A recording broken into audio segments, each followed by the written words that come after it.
నమస్తే గడప వార్త. సప్తగిరులు కిటకిటలాడుతున్నాయి. ఆదివారం రథసప్తమిని పురస్కరించుకొని శ్రీవారు ఉభయ దేవతలతో కలిసి సప్తవాహనాలపై 4 మాడ వీధుల్లో విహరించారు. భక్తులను అనుగ్రహించారు. మినీ బ్రహ్మోత్సవాలుగా పిలిచే ఈ వేడుకలను తిలకించేందుకు శనివారం వేలాది మంది భక్తాదులు తిరుమలకు చేరుకున్నారు. ఆలయ సన్నిధిని 10 టన్నుల సాంప్రదాయ పుష్పాలు, 50,000 కట్ ఫ్లవర్స్ తో అందంగా అలంకరించారు. స్వామివారు విహరించనున్న తిరువీధులను సర్వసన్నద్ధం చేశారు. మొదట సూర్యప్రభ వాహనంతో వాహన సేవలు ప్రారంభమయ్యాయి. ఉదయాన్నే పూజలు నిర్వహించారు. మధ్యాహ్నం 2 నుంచి 3 గంటల వరకు పుష్కరిణిలో చక్రస్నానం జరిగింది. తిరుమలలో రథసప్తమి పర్వదినాన్ని పురస్కరించుకొని అన్ని ఏర్పాట్లు పూర్తి చేశామని తిరుమల తిరుపతి దేవస్థానం చైర్మన్ బిఆర్ నాయుడు తెలిపారు. ఈవో అనిల్ కుమార్ సింగాల్, అదనపు ఈవో వెంకయ్య చౌదరి అన్ని ఏర్పాట్లను పూర్తి చేసి భక్తాదులకు ఎలాంటి ఆటంకాలు లేకుండా మినీ బ్రహ్మోత్సవాన్ని నిర్వహిస్తున్నట్లు వీరు తెలిపారు. వాహన సేవలను తిలకించేందుకు వచ్చే భక్తాదులకు తరిగొండ వెంగమాంబ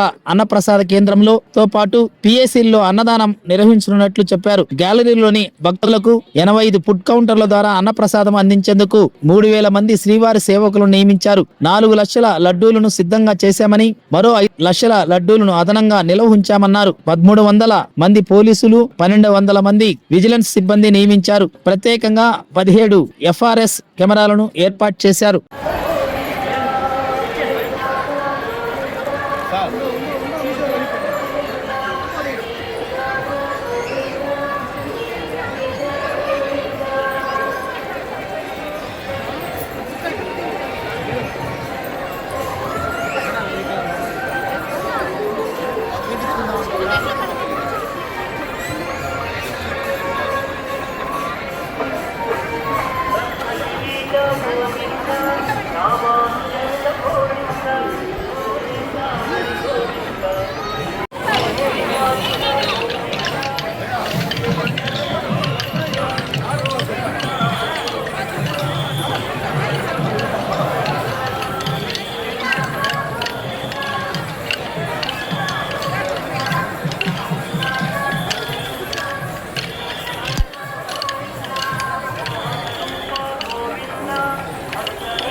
ప్రతి ఒక్కరూ తప్పనిసరిగా యూట్యూబ్లోకి వెళ్ళి కడప వార్తను లైక్ చేయండి, సబ్స్క్రైబ్ చేయండి.